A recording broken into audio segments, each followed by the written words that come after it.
What if I told you a nation that once held 25% of the world's wealth was pushed into poverty by the very empire that claimed to civilize it? What if I told you India didn't just lose money, it lost centuries of progress because someone was quietly pulling the strings and draining its veins dry? This is the story you were never meant to hear. India was once called the Golden Bird, not because of myth, but because it truly was overflowing with trade, textiles, and riches. But the British East India Company saw something else. A giant vault, unlocked, unprotected, waiting to be emptied. And so began one of the greatest economic robberies in human history. A robbery so big, its effects still echo today. But this is not just a story about gold or spices. It's about how a single empire rewired an entire nation's destiny, piece by piece. A historical financial breakdown when the British arrived. India was a global economic powerhouse. Thriving agriculture, world-famous textiles, a booming export network. But the British didn't want trade. They wanted control. So they used a simple strategy: take, extract, export. Repeat. First, they took over Bengal in 1757. Bengal, the richest province of India. A place so prosperous, travelers wrote that even the mud was rich. But after British rule, famine, starvation, economic collapse because taxes were raised, crops were seized, and wealth flowed directly into British pockets. But what happened next is even more shocking. Britain created a system called drain of wealth, where India produced everything. But Britain kept the profits. India's industries were dismantled. Its artisans were pushed into poverty.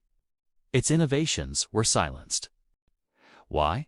Because Britain wanted India dependent, weak, controlled. But the real twist was still waiting. British officers forced Indian farmers to grow cash crops, not food, not grains, but cotton, indigo, opium crops that filled British factories and emptied Indian stomachs. Millions starved, while British ships left the ports fully loaded. And yet, the worst part wasn't even the famine. Here's where everything changed forever. Britain imposed heavy taxes on Indians, then used those taxes to pay British officials who lived luxurious lives on Indian money. Imagine that. An empire, funded by its colony, a country, paying for its own chains. But the story goes even deeper. Indian soldiers fought Britain's wars.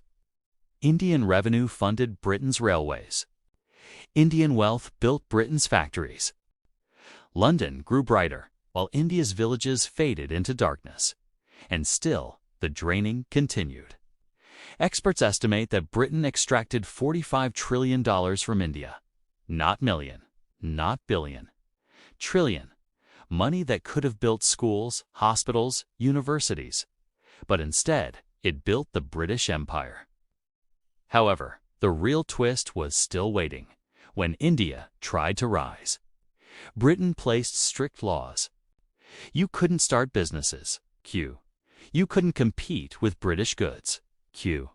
You couldn't challenge the crown. India became a captive market, forced to buy British products, forced to sell raw materials cheap, forced to remain poor. And as decades passed, people forgot how rich India once was. They only saw the poverty Britain left behind. But what shockingly happened next still shapes the world today. India's poverty was not natural, it was engineered. The GDP crash created by colonialism still affects millions. Entire regions remain underdeveloped because their wealth was emptied long ago. Even today, global trade systems, laws, borders, banking structures carry the fingerprints of colonial economics. And every time you hear someone say, India was always poor, remember? It was once among the richest places on earth until an empire drained it dry. History doesn't just live in the past, shapes the present, and controls the future. Stories like this remind us that power can hide the truth, but truth always finds a way back. If you want more deep, untold stories like this, subscribe, and I'll take you deeper into the stories the world forgets.